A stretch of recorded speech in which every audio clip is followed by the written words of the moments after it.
Hi, everybody. This is Dan Stolbarger. Welcome to this week's Middle East Update. We're going to look back over the week that was, the week that led up to May 15th. Important for you to grab the PDF PowerPoint that's available on the YouTube site or our website at holygroundexplorations.com. This accompanies this video. We usually start with our news bites. As you know by now, very climatic week in Israel, under attack 5 days, over 1,300 rockets being fired. That's right, over 1,300 rockets fired, most targeting southern Israel, but also Tel Aviv and Jerusalem. Currently, as of today, there's a shaky ceasefire. It's sort of a broken record.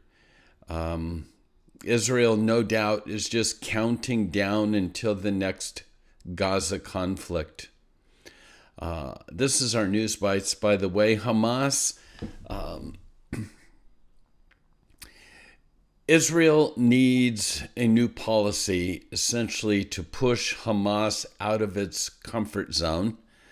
The Gaza ruling terror group is enjoying the economic benefits of détente with Israel. And what are they doing with that? They're simply rearming and building their forces.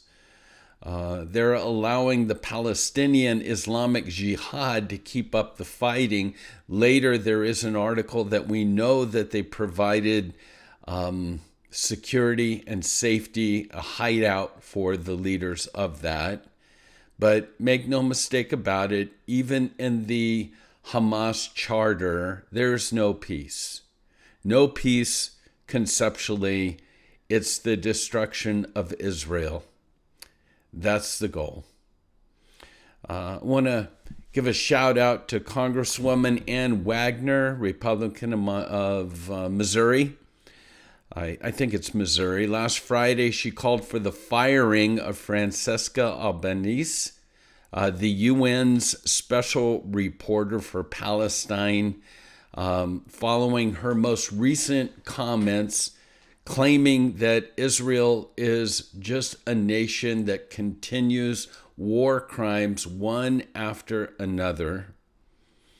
And then, of course, we have our own squad here in our government that, again, would echo those words.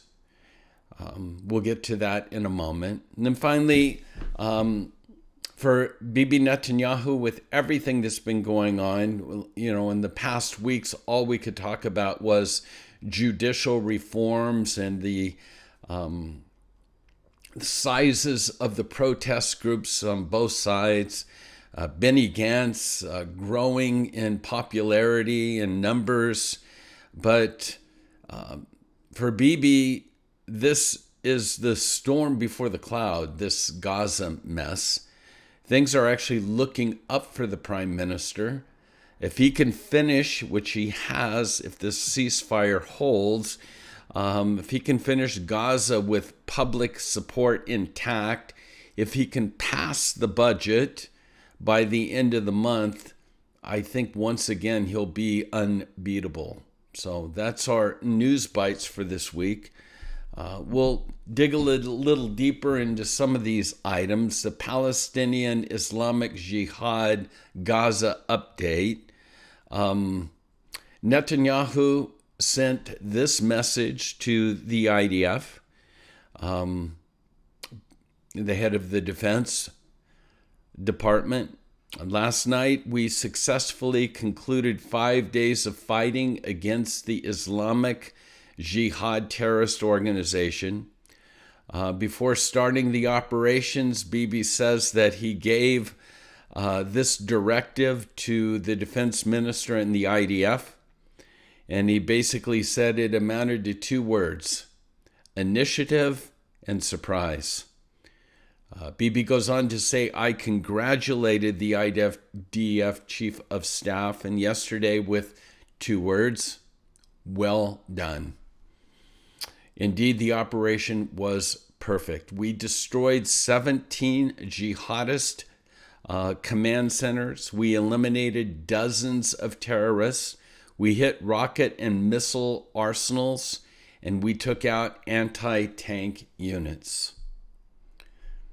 Once again, before I get up from my chair and applaud, let me just say, déjà vu, and it's just a matter of time. And in fact, we'll read that there are some that believe that the time has actually come for a massive operation in retaking of Gaza.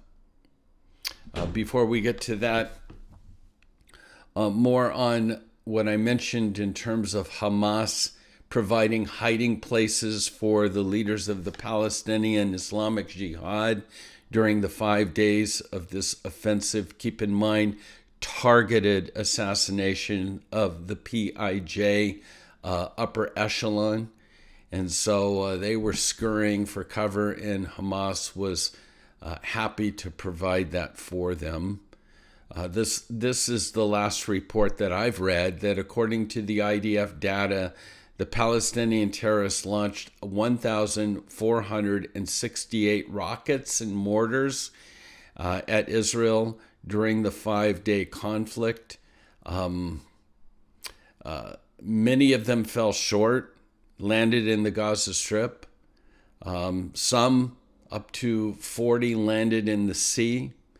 But over 1,100 crossed the border into Israel. The majority taken out by David's sling or the Iron Dome, but there was one casualty. Inga Averman, 80 years old, was killed when a missile slammed into her apartment on Thursday as she was attempting to help her disabled husband to seek shelter, and the roof collapsed on her. So still, one life is too many, but it's amazing to think the amount of rockets that were fired and the casualties. I know there are reports from Palestinians that the God of Israel actually moves the rockets when they're in the air, and I have no doubt about that. It's not just Iron Dome.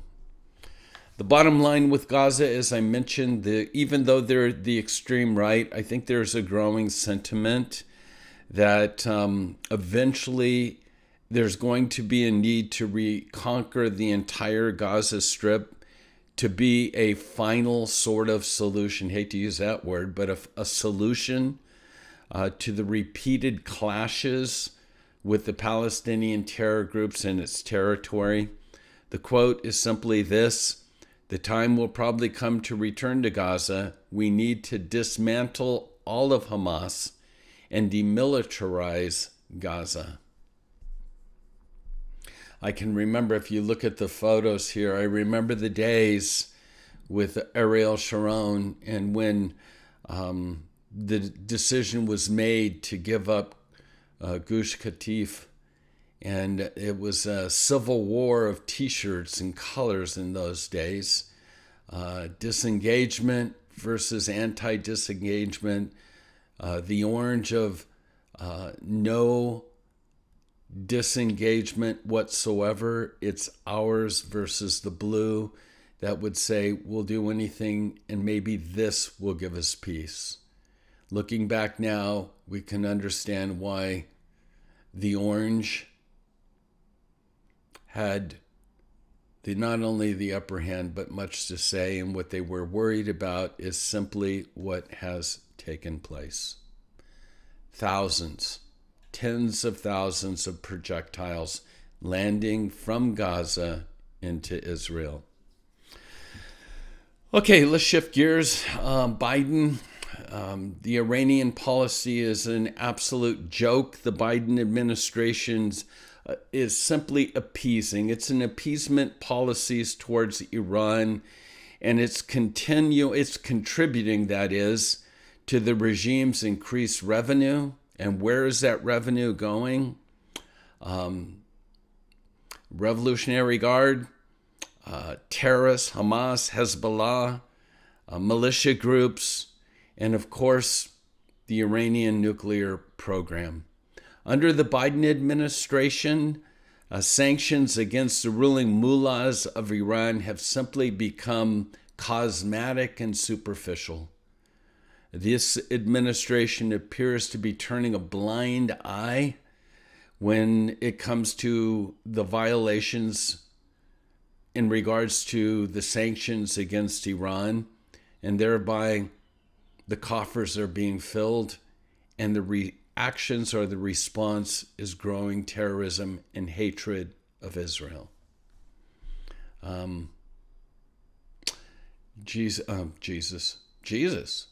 God proclaimed in Genesis 12 that I will bless those that bless thee, and I will curse thee that curse thee. Keep in mind, there's a dividing line, and I'm worried the direction America is heading. The taste of hatred. This is slide number 7. This is the mother of the Hamas terrorist who killed Lucy, Maya, and Raina D. These were her words about the Jewish people. Quote, "The Jews are our enemies. We should fight them. We should devour them with our teeth. Anyone who has courage in his heart cannot accept what the Jews have done to us." So with parents and examples like this, it's no wonder why there's a flourishing hatred, a growing jihadist culture thriving in Judea and Samaria and beyond within the Arab Muslim world. It is a legacy of hate. And finally, the last article, Rashida, this is our squad, right? Versus McCarthy. Rashida Tlaib was set to host a Wednesday event to mourn Israel's founding. It's referred to as Nakba, as a catastrophe on the Congress grounds. But McCarthy stepped in and made it impossible for this event to take place. And his quote was, "As long as I'm Speaker, we're going to support Israel's right to self-determination and self-defense, unequivocally, and in a bipartisan fashion." Once again, this is homeland. There's a growing hatred of Jews in our land as well. That's the world in which we're living. On a positive note, looking back, the question, can a nation be born in a year, posed in Isaiah? And the answer, yes. It was 75 years ago that the state of Israel was born, fulfilling a dream thousands of years in the making. It's time to remember and reflect. In Israel, they're saying thank you to the visionaries, heroes, and dreamers who made this possible. Our hope will not be lost. The hope of 2,000 years to be a free nation in our land, the land of Zion and Jerusalem. Time to listen to the Hatikva once again, the hope. So, not a big surprise, but God holds Israel in the palm of his hands, and God is not finished with Israel. And may we remember the exhortation to pray for the peace of Jerusalem and make your stand today to stand with Israel. So, God bless. Shalom. The last couple slides, just a reminder. We've got about 4 spots left for our tour, October 1st through 12th. We're so excited about it. We're heading to Turkey, Greece, and Italy. In other words, 3 of the 7 churches of Revelation. We're going to Thessalonica. We're going to Corinth, we're going to Philippi, we're going to go to Athens, and we'll end in Rome. So very excited, October 1st through the 12th. All the information on our website, check it out. Again, few seats left. And we've got our dates for 2024 for Israel. Can't wait to get back to the land. I hope you'll join us. So God bless you and shalom.